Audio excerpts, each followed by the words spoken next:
ISI का जासूस हारून और तुफैल देश से गद्दारी के राज खोलने वाले हैं। वो बताने वाले हैं कि आखिर उसने पाकिस्तान के लिए जासूसी क्यों की, इसके पीछे उसका मकसद क्या था और सीमा पार बैठे पाकिस्तान के हैंडलर उनसे हिंदुस्तान में आखिर क्या क्या करवाने वाले थे। इन तमाम सवालों की लिस्ट के साथ ही यूपी एटीएस दोनों आरोपियों से लगातार पूछताछ की तैयारी में है, क्योंकि जो खुलासे हुए हैं वो बेहद हैरान करने वाले हैं। आईएसआई के जासूसों का मंसूबा हिंदुस्तान में खौफनाक साजिश को अंजाम देने का था, लेकिन उससे पहले यूपी एटीएस ने दोनों आरोपियों पर शिकंजा कस दिया। इसके लिए पुलिस लगातार पूछताछ करने की तैयारी शुरू कर दी है। रिमांड लेगी और रिमांड के दौरान तथ्यों के आधार पर इनसे पूछताछ की जा सकती है। जासूस हारून और तुफैल के अकाउंट खंगाले जा रहे हैं, मोबाइल की जांच हो रही है और तैयारी उन सवालों की है जो रिमांड पर लेने के दौरान इनसे पूछे जाएंगे।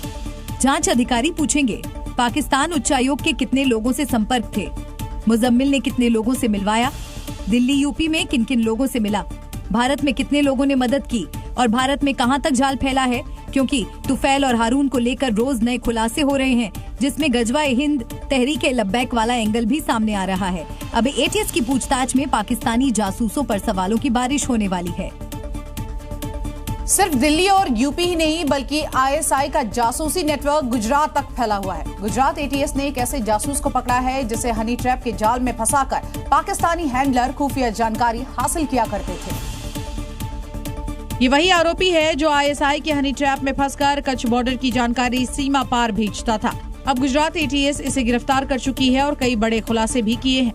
वो जो लड़की पहली थी और ये लड़की है, क्योंकि उन्होंने नंबर्स बहुत चेंज करते रहते हैं, तो एग्जैक्ट सेम है कि नहीं वो सारे इन्वेस्टिगेशन की पार्ट है। इस केस में ऐसा हुआ था, इनको पूरा प्लान बताया गया था, उनको कॉन्फिडेंस में लेके आया था, उसके बाद इस बंदे ने शेयर करना शुरू किया था। जांच में पता चला कि सहदेव गोहिल पाकिस्तान की किसी अदिति भारद्वाज से लगातार बात करता था और संवेदनशील जानकारी मुहैया करा रहा था। इसके अलावा लंबे समय से आईएसआई के संपर्क में था, बीएसएफ के मूवमेंट पर नजर रखता था, नेवी की जानकारी पाकिस्तान को भेज रहा था और सीमा से जुड़ी महत्वपूर्ण जानकारियां भी भेज रहा था।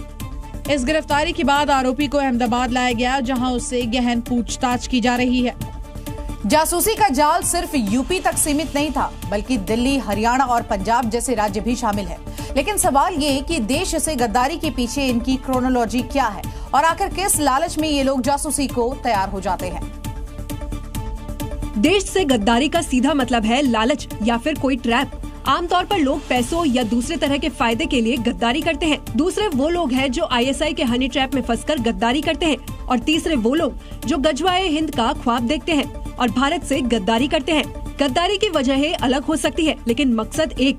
वो कैसे, जरा ये भी समझ लीजिए। लालच में गद्दारी के पीछे कई वजहें हो सकती है, जैसे वीजा के बदले भारतीय सिम देना, वीजा के बदले सेंसिटिव इंफॉर्मेशन देना या फिर सीधे आर्थिक लाभ के लिए जासूसी करना।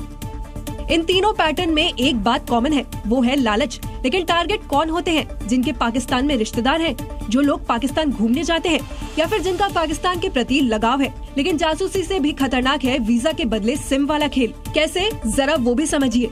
पाकिस्तानी उच्चायोग में तैनात आईएसआई के हैंडलर्स अपने असली या प्राइवेट नंबर के बजाय उन्हीं भारतीय सिम कार्डों का इस्तेमाल करते थे ताकि आईएसआई पर आरोप न लगे।